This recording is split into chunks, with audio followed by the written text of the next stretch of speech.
Hello students, आज हम class 9th chemistry का second chapter is matter around us pure इसको पढ़ने जा रहे हैं। दिस लेसन और this chapter is continuous portion of previous chapter. जिसने मेरा पहला वीडियो नहीं देखा मैटर इन अवर सराउंडिंग, उसको जरूर देख लीजिएगा क्योंकि ये वहां से ही ये चैप्टर आगे चलता है और जब तक वो समझ में नहीं आएगा तो इसको समझ में आना बहुत मुश्किल है। मैं हूं आपका गाइड रविंदर, आप सब तो जानते ही होंगे। चलिए चलते हैं। मैटर क्या होता है? This was also discussed in previous chapter but still for an intro I give. Matter क्या है? एनीथिंग, एनीथिंग, कोई भी चीज, anything that we can touch, see and taste. कोई भी ऐसी चीज जिसको हम टच कर सकते हैं यानी कि फील कर सकते हैं, या फिर हम उसको देख सकते हैं, या फिर हम उसको टेस्ट कर सकते हैं, it is called matter. Any substance in this earth. अभी आप बोलोगे सर जो आपने पिछले लेसन में समझाया था वो तो डेफिनेशन अलग थी। Yes, this is one definition, this is second definition जो मैंने पिछले चैप्टर में कवर की थी। पिछले वीडियो को देख लीजिएगा, वो यहां लिखता हूं फिर से। एनीथिंग दैट occupies space, कोई भी ऐसी चीज जो क्या ऑक्यूपाई करती है? स्पेस। एंड हैज, और उसके पास क्या होता है? मास होता है। मास का मतलब क्या है? वॉल्यूम। कि यानी कि कोई भी ऐसी चीज जिसके पास जो स्पेस कवर करती है और उसका वॉल्यूम है, उसका वेट है, मास है, उसको हम क्या बोलेंगे? हम उसको बोलेंगे matter. So we have two definitions of matter. Matter could be a stone, matter could be milk, matter could be anything on this earth. It could be in liquid, it could be in gaseous, it could be in solid state. ये हम पिछले lesson में cover कर चुके हुए हैं। Lesson में हमने क्या पढ़ना है? इस लेसन के अंदर हमने देखना है on the basis of physical quantities how it is further classified, कि मैटर की आगे की क्लासिफिकेशन क्या है। थोड़ा सा और डिटेल में इसको हम यहां पर पढ़ेंगे। यस स्टूडेंट्स, नाउ जो मैटर है, मैटर को हमको पता लगा what is matter, but matter can further be classified as pure, यानी कि एक हमारा होता है pure matter, matter that is pure, and matter that is impure, और we can say impure matter, हम ये भी कह सकते हैं। अब ये प्योर मैटर क्या होता है और इम्प्योर मैटर क्या होता है? प्योर मैटर को मैं देखूं वो चीज जो बिल्कुल ही शुद्ध हो। आप लोग देखते हो घरों में आपके पास दूध आता है, मिल्क कम्स, क्या मिल्क प्योर होता है? No, it is not pure. Water is also not pure because it also contain certain impurities. उसके अंदर भी कुछ पार्टिकल्स मिले होते हैं। When we say pure water तो हम उसी को यहां लिख देते हैं।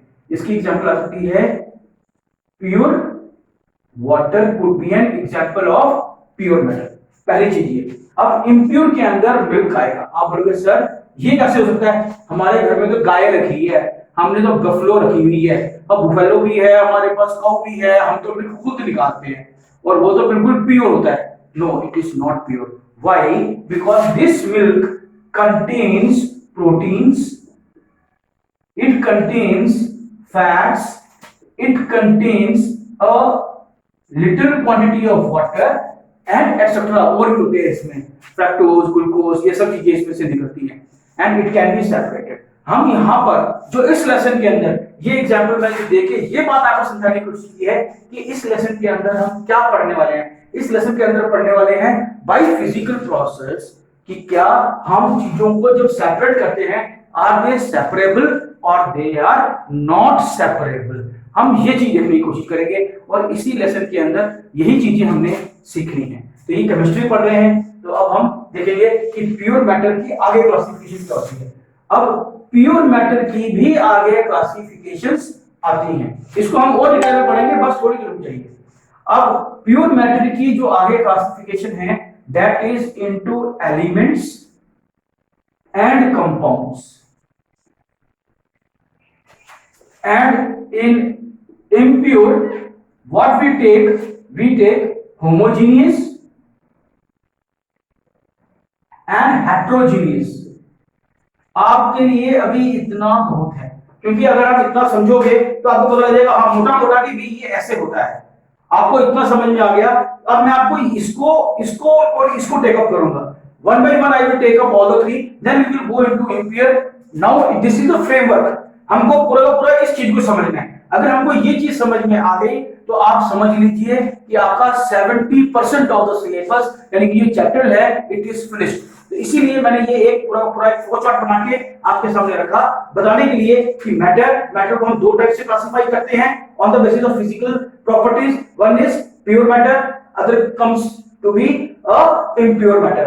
अब हमारे पास एक आता है एलिमेंट प्योर मैटर की क्लासिफिकेशन में, और कंपाउंड्स, और इम्प्योर में आता है होमोजेनियस एंड हेटेरोजेनियस। ये सब चीजें हम एक एक करके डिस्कस करेंगे और समझेंगे। नाउ स्टूडेंट्स, हमने टॉपिक लिया है प्योर सब्सटेंस, क्योंकि हम लोगों ने एक फ्लो चार्ट ड्रॉ कर लिया। अब हम आते हैं फिर से अपने टॉपिक के ऊपर कि ये प्योर सब्सटेंस होता क्या है, क्योंकि मैंने आपको बोला कि मिल्क प्योर नहीं है, अभी आप सबके दिमाग में ये बात चल रही होगी, अभी हम उसको डिस्कस करेंगे। प्योर क्या होता है? यहां पर मैंने ना एक प्योर वाटर ले लिया, प्योर वाटर बोल रहा हूं, वाटर नहीं बोल रहा, प्योर वाटर। अब मैंने एक प्योर वाटर लिया और इसके अंदर मैंने ये देखो, this is our pure water. आप इतना याद रखिएगा। Now this is milk. मैंने ये एग्जाम्पल दो लिए हैं आपको समझाने के लिए। अब इसमें देखेंगे और इसमें देखेंगे, ये मैंने प्योर वाटर लिया। अब वाटर का जो स्मॉलेस्ट पार्टिकल जो होगा या जो एलिमेंट होगा, या हम पहले पार्टिकल लिखते हैं फिर आगे चलेंगे, जो स्मॉलेस्ट पार्टिकल होगा वो किससे बना होगा? वो वाटर के ही मॉलिक्यूल से बना होगा। मैं यहां पे उसको एलिमेंट लिख रहा हूं, मॉलिक्यूल्स के ऊपर बाद में जाएंगे, हम मॉलिक्यूल भी पढ़ेंगे। पहले यहां पे सिर्फ एलिमेंट लिखा सिर्फ समझाने के लिए, otherwise it will come as a molecule, because when two or more elements combine they form a molecule. तो अभी हम उसमें नहीं जा रहे, मॉलिक्यूल समझाऊंगा। अभी आप जान रहे कि छोटे से छोटा कण जो इसमें से निकालूं, स्मॉलेस्ट पार्ट, वो क्या बन जाएगा? एक एलिमेंट बन जाएगा। अब आता है हमारा क्या? मिल्क। मिल्क को मैंने सबसे छोटा निकाला, तो वो उसके अंदर क्या क्या चीजें नजर आएंगी मेरे को? मैंने अभी बताया था आपको, प्रोटीन्स। इसके अंदर और भी चीज नजर आएगी मेरे को, क्या नजर आएगा? फैट्स। इसके अंदर और क्या नजर आएगा मेरे को? इसके अंदर वाटर की क्वांटिटी भी नजर आएगी, यानी कि ऐसे ही बहुत सारी चीजें इसके अंदर नजर आएंगी। अब जब मैं इसको देखता हूं, इसका स्मॉलेस्ट जो एलिमेंट निकाला, क्योंकि यहाँ पे करेक्ट वर्ड इज मॉलिक्यूल, तो हम लिख लेंगे बाद में। अब ये क्या है? जो मॉलिक्यूल है, स्मॉलेस्ट पार्ट भी किससे बना होगा? H2O से ही बना होगा, और वो एक फिक्स्ड रेशियो में होगा, वो सब हम करने वाले हैं। अब आपको इतना समझ में आ जाना चाहिए कि कोई भी चीज ले लूं, उसका सबसे छोटे से छोटा हिस्सा जितना छोटा मैं कर सकूं, उसके बाद जो वो निकल के आए वो वैसा ही हो जैसे ये है। इसके अंदर भी अगर मैं छोटा से छोटा हिस्सा करूं तो क्या निकल के आएगा? प्रोटीन्स निकल के आएगा, फैट निकल के आएगा, वाटर निकल के आएगा। इसका मतलब ये बहुत सारे एलिमेंट्स के साथ मिलकर बना है, और ये एक ही किस्म के एलिमेंट से बना हुआ है। अब आप बोलोगे सर कि अगर हम और इसको छोटा करें तो एटम्स बन के आ जाएंगे। यस, दैट इज ऑन सब एटॉमिक लेवल। हम अभी सब एटॉमिक लेवल पे नहीं जा रहे हैं, हम सिर्फ ये समझने की कोशिश कर रहे हैं कि प्योर सब्सटेंस और इम्प्योर सब्सटेंस क्या है। अब प्योर सब्सटेंस क्या है? जो कि एक ही किस्म के एलिमेंट से बना हो, whether it is mixed together in a fixed ratio or not, that you will see later on। मगर अभी समझने के लिए समझना है कि प्योर वो चीज होती है जो एक ही किस्म के एलिमेंट से बना हो, और इम्प्योर क्या होता है? जो एक से ज्यादा किस्म के एलिमेंट से बना हो। अब ये एलिमेंट क्या है ये समझिए। Now students, you came to know what is a pure substance and how come an impure substance becomes। अब जो प्योर सब्सटेंस है, it is further classified into elements and compounds. अब हमें समझना एलिमेंट ये देखो, अब इसी की आगे क्लासिफिकेशन हो गई किसके अंदर? एलिमेंट्स के अंदर और कंपाउंड्स के अंदर। अब एलिमेंट्स क्या होते हैं अब आपको बताएंगे। एनी सब्सटेंस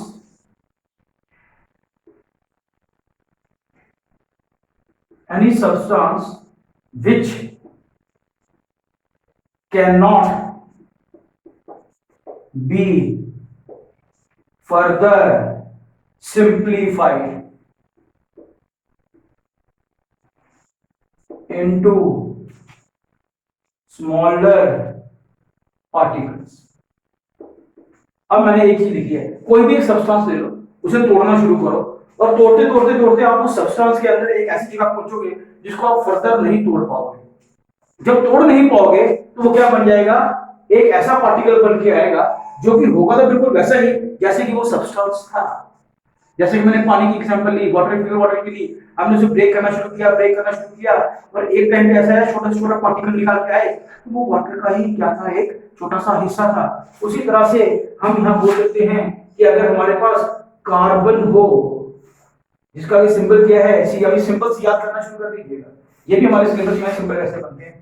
कार्बन, इसका स्मॉलेस्ट पार्टिकल, अगर हम इसको तोड़ेंगे, कार्बन का इतना बड़ा ब्लॉक ले लें और इसको तोड़ना शुरू करें, छोटे से छोटा हिस्सा, इसके भी छोटा हिस्सा ले लें, द स्मॉलेस्ट पार्टिकल जितना हम देख सकते हैं, उसमें से क्या निकल के बाहर आएगा, कार्बन ही आएगा। उसी तरह से अगर हम आयरन ले लें, तो इसका भी छोटा छोटा हिस्सा क्या बन के आएगा, वो भी क्या आएगा, आयरन का ही होगा। उसी तरह से अगर मैं ऑक्सीजन की बात करूं, तो ऑक्सीजन का भी स्मॉलेस्ट पार्टिकल क्या होगा, वो ऑक्सीजन ही होगा। उसी तरह से अगर मैं हाइड्रोजन ले लूं, तो इसका सबसे छोटा पार्टिकल क्या होगा, हाइड्रोजन का ही होगा। तो इसका मतलब ये हुआ, the smallest particle of any substance, the smallest particle of any substance is called an element. ये बात आपको समझ में आगे आपके सामने एक सवाल आएगा, सर अगर ये एलिमेंट है तो कंपाउंड क्या हुआ। कंपाउंड वो चीज होती है कि any substance which can be simplified into two or more elements, कि अगर हम कोई एक सब्सटेंस ले लें, उसको हम ब्रेक करने की कोशिश करें, और ब्रेक करते वक्त हम देखते हैं कि उसमें से एक या एक से ज्यादा चीज निकलती है, या फिर कोई सब्सटेंस एक या दो चीजों से, एक या एक से ज्यादा चीजों से, एक से नहीं सॉरी, दो या दो से ज्यादा चीजों से मिलकर बना हो, तो हम उसको क्या बोलेंगे, हम उसको बोलेंगे कंपाउंड। अब इसकी मैं आपको एग्जाम्पल, तो स्टूडेंट्स अब मैंने आपको क्या बताया कि एलिमेंट्स क्या हैं, एलिमेंट्स वो हैं जो क्या चीज होती है कि हम उसको अगर फर्दर सिंपलीफाई करें तो हो नहीं सकते। अब एक क्वेश्चन आएगा, आप बोलोगे सर प्योर सब्सटेंस के अंदर तो आप बोल रहे वाटर आता है, बिल्कुल आता है, तो आपने वाटर की एग्जांपल यहाँ पे नहीं रखी, मैंने बेटा इसलिए नहीं रखी क्योंकि हमको मालूम है कि अगर ये वाटर का केमिकल फॉर्मूला है, तो अगर मैं इसको वाटर को ब्रेक करने की कोशिश करूं, तो वाटर में से क्या निकलेगा, हाइड्रोजन प्लस ऑक्सीजन निकल के आएगी। अगर ये चीजें निकल के आती हैं, तो इसका मतलब इसके अंदर से कितने एलिमेंट निकलते हैं, एक एलिमेंट यहां से निकल के आएगा और एक एलिमेंट यहां से निकल के आएगा। तो इसके अंदर कितने एलिमेंट्स हैं, इसके अंदर दो एलिमेंट्स हैं, और ये दोनों एलिमेंट्स मिलकर क्या बना रहे हैं, एक वाटर का मॉलिक्यूल तैयार कर रहे हैं, तो यानी कि वाटर तैयार हो रहा है। तो अभी इसको हम फर्दर अगर ब्रेक करेंगे दो निकलते हैं, तो इसमें दो एलिमेंट्स हैं। So compounds are made up of two or more elements, ये याद रखिएगा, इसमें एक ये एलिमेंट है, एक ये एलिमेंट। पता चल गया what is the major difference between the both element. एक सिंगल एलिमेंट से यानी सिंगल पार्टिकल से बनता है, इसके अंदर कितने पार्टिकल्स हो सकते हैं, एक से ज्यादा एलिमेंट्स इसके अंदर पाए जा सकते हैं। अब बेटा जी हमने ये तो समझ लिया कि एलिमेंट्स क्या है, कंपाउंड्स क्या है, इनको थोड़ा सा ना और समझने के लिए हम इसमें छोटा सा डिफरेंस करेंगे, एक या दो पॉइंट का, जिससे कि हमको ये बहुत अच्छी तरह से समझ में आ जाएगा। इसके पहले कि हम आगे जाएं, मैं आपको एक चीज बताना चाहूंगा कि मैं इस वीडियो के बीच में या आगे पीछे कभी भी कोई क्वेश्चन पूछूंगा, जिसके आंसर्स आपको कहां देने हैं, कमेंट सेक्शन में वीडियो के नीचे। अब आपको एक चीज बता रहा हूं कि Evergreen Higher Secondary School Rupnagar Jammu, उसकी एक स्टूडेंट है क्लास 9 की प्राची शर्मा, उसने आंसर्स दिए हैं and the answers were very detailed and very very happy और congratulations and appreciation for you miss Prachi, कि आपने उन आंसर्स को बहुत ही अच्छी तरह से दिया। एंड वो क्या क्या करेंगी, वीडियोस देखती रहेंगी और बाकी फ्रेंड्स को भी अपने शेयर करेंगी। प्लीज लाइक एंड सब्सक्राइब करना सब बच्चों मत भूलिएगा। अब आते हैं एलिमेंट्स। अब एलिमेंट्स क्या हैं, एलिमेंट्स क्या हैं, मैंने आपको बताया दे कैन नॉट बी, इसको ध्यान रखिएगा, they can not be broken further into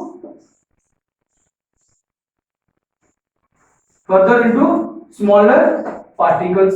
एक बात तो ये हो गई। अब दूसरा दे कैन बी, अब ये आपको समझ में, they can be broken further into smaller particles. एक पॉइंट तो ये आ गया। अब इसके अंदर जो मेजर पॉइंट तो समझने वाला वो ये है कि द प्रॉपर्टीज, जो इसकी प्रॉपर्टी होगी ना, प्रॉपर्टीज ऑफ ये जो एलिमेंट होगा is that of the parent, देखो मैंने वर्ड यूज कर दिया पेरेंट सब्सटेंस।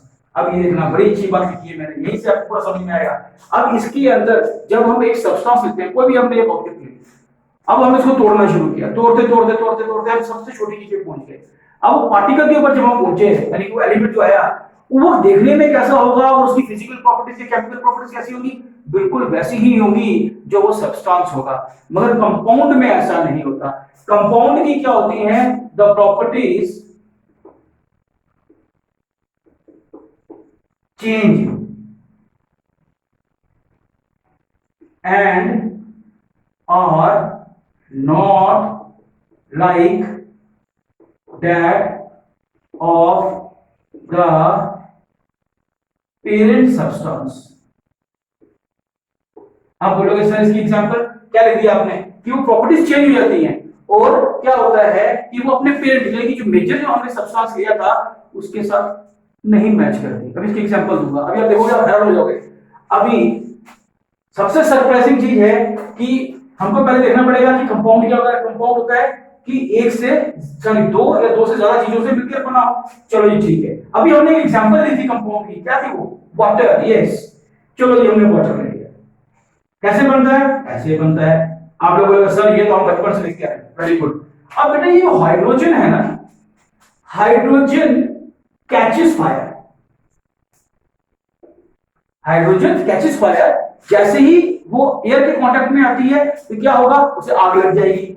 ऑक्सीजन क्या करता है, ऑक्सीजन स्पोर्ट्स फायर, कि ये क्या करेगा, आग को बढ़ाने में ऑक्सीजन क्या करती है, मदद करती है। मगर ये दोनों चीजें जब मिलते हैं तो क्या बनता है, वाटर बनता है। और वाटर क्या है, क्या कैच करता है, no it does not catch fire but it helps in stopping fire, यानी कि पुटिंग ऑफ फायर या एक्सटिंग्विशिंग फायर। मैंने लिखा है तो समझाने के लिए लिखा कि अब देखो इसकी प्रॉपर्टी क्या है, इस एलिमेंट की, आग पकड़ता है, ये आग को बढ़ाता है, मगर दोनों मिलकर तो क्या करता है, आग बुझाता है। अब ये चीज है कि इस एलिमेंट की प्रॉपर्टी अलग थी, इसकी प्रॉपर्टीज अलग थी, मगर ये दोनों एलिमेंट्स जब मिले एक नई चीज बनी, उसकी प्रॉपर्टीज ही चेंज हो गई और देखने में भी दोनों अलग हो गए। और इस तरह से जो चीज मैंने यहां लिखी है कि प्रॉपर्टीज, जब हम एक कंपाउंड बनाते हैं तो जब वो दोनों चीजें मिलती हैं तो वो एक नई चीज बनके सामने आती है और उसकी प्रॉपर्टीज बिल्कुल ही चेंज हो। Now students we understood what about, क्या समझा हमने, प्योर सब्सटेंस क्या होता है। मैंने उसके अंदर क्या बताया, H2 की एग्जांपल ली, क्या बोला ये मैंने, एक कंपाउंड है।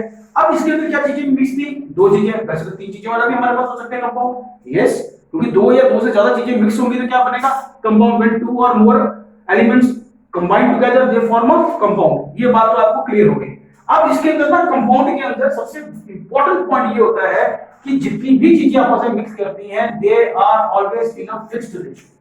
इस बात को कभी भूलिएगा मत। देखो इसके अंदर हाइड्रोजन के कितने हैं, हमारे पास एटम्स हैं दो, इसके अंदर कितना है, एक, यानी कि जब भी दो एटम्स इसके मिलेंगे, एक इसके मिलेगा, तभी वाटर तैयार होगा। मगर अब जब हम इंप्योर पढ़ने जा रहे हैं ना, इसके अंदर देखना क्या होता है। अगर क्या हो कि अगर ये चीज जैसे मैंने बोला प्योर के कंपाउंड के अंदर फिक्स्ड रेशियो, और अगर फिक्स्ड रेशियो नहीं हो, there is no fixed ratio, then it becomes a mixture. अब आप बोलोगे सर ये मिक्सचर क्या होता है, हाँ आपके दिमाग में बिल्कुल सही बात आती है।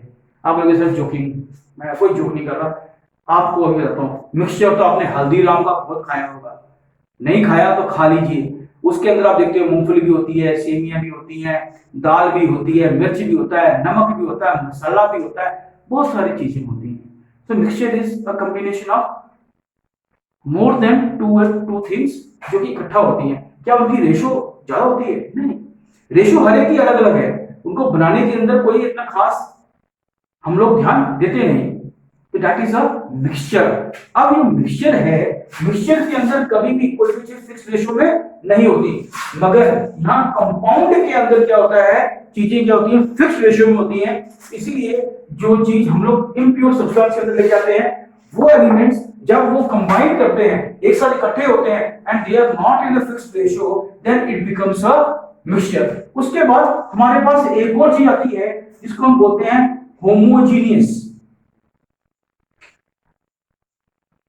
होमोजीनियस, अब ये सॉल्यूशन का पार्ट है, होमोजीनियस सॉल्यूशन हो सकता है, ठीक है। और उसके बाद हमारे पास आता है हेट्रोजीनियस। अब आप बोलोगे सर ये सॉल्यूशन लेके आने का भी बताएंगे आपको, मैंने क्या किया है।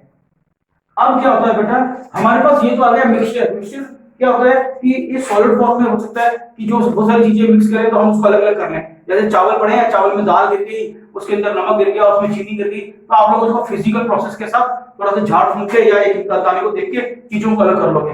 मगर क्या हो जब एक पानी के अंदर नमक गिर गया और वो घुल गया, अब हम क्या करेंगे। नम पानी है, पानी में चीनी गिर गई तो क्या करेंगे। पानी है, पानी में दूध मिक्स हो गया तो क्या करेंगे। अब ये सब चीजें ना सॉल्यूशन का पार्ट है। अब हम इनको देखेंगे। अब ये सॉल्यूशन को देखते हुए हम लोग क्या करते हैं, हम सॉल्यूशंस को दो टाइप में लेके आते हैं, एक होमोजेनियस सॉल्यूशंस और एक लेके आते हैं हेटेरोजेनियस सॉल्यूशन। अब होमो और जीनियस ये दो अलग अलग वर्ड है, इनको समझ लीजिएगा। कभी जिंदगी में आप लोग नहीं भूलोगे कि होमोजेनियस सॉल्यूशन क्या होता है। होमो का एक मीनिंग है और जीनियस का एक अपना मीनिंग है, ठीक है। अब आप ये समझ लीजिए ये क्या है। होमो का मीनिंग होता है सिंगल और जीनियस का मतलब होता है फेज। अब फेज आपको समझ में नहीं आए तो आप लोग समझ लीजिएगा दिस इज अ लेयर। अब मैं आपको ये समझाऊंगा। जिस तरह से आपने देखा, मैंने यहां क्या लिखा, होमोजीनियस क्या है, होमो का मतलब सिंगल, जीनियस का फेज यानी कि लेयर। अब क्या है, पानी लिया, पानी के अंदर आपका सरसों का तेल गिर गया, मस्टर्ड ऑयल गिर गया। अब गिरने के बाद क्या होगा, उनकी दो लेयर बन जाएगी। वो लेयर कैसी होगी, कुछ इस तरह से होगी कि ये है अपना, ये यहाँ पे पानी आ गया और जो मस्टर्ड ऑयल है वो इसके ऊपर ना एक अपनी लेयर बना लिया। अब इस तरह से लेयर बन गई। या फिर वाटर के ऊपर पेट्रोल गिर गया, केरोसिन ऑयल गिर गया, कोई भी किस्म का ऑयल गिर गया तो क्या करेगा, वो अपनी एक अलग लेयर फॉर्म कर लेगा। तो वो दोनों एक अलग अलग, हम अगर देखें तो हम we can differentiate, yes this is water और इसके ऊपर एक लेयर पड़ी हुई है, वो क्या है, ऑयल की लेयर है। तो ये दोनों लेयर्स यानी कि एक फेस ये है, एक फेस ये है। जब ऐसा हो जाए, जो सिंगल फेस हमको नजर आ जाए तो it is said to be homogeneous solution. और अगर वो चीज नजर ना आए, उसके अंदर मिक्स हो जाए तो वो मल्टी फेस हो जाता है, इसलिए हम उसको बोलते हैं हेटेरोजेनियस। नाउ स्टूडेंट्स, हम इसके पहले आगे बढ़े, आपके लिए अब एक क्वेश्चन है जो आपको कमेंट सेक्शन में लिखना है, but please do not forget to write your name and the name of the school so that I can when I make another video your name is already there, और वो identify कर सके school के साथ कि कहां पर है। अब उसी तरह से एक और स्कूल है Bhargav public high school, Gandhigarh Jammu, उसके अंदर क्लास 9 के स्टूडेंट है मिस श्रेया रैना, हमारे डॉक्टर साहब जो आज आए हैं देखने के लिए, तो यहाँ पर पता लग ही जाता है। अब इसके अंदर के पहले हम आगे बढ़े, बाकी जो पोर्शन है होमोजेनियस हेटेरोजेनियस, इसका डिफरेंशिएशन भी है, ये सब हम अगले वीडियो में कवर करेंगे। तब तक के लिए thank you very much. We will be meeting you in part 2 of this lesson.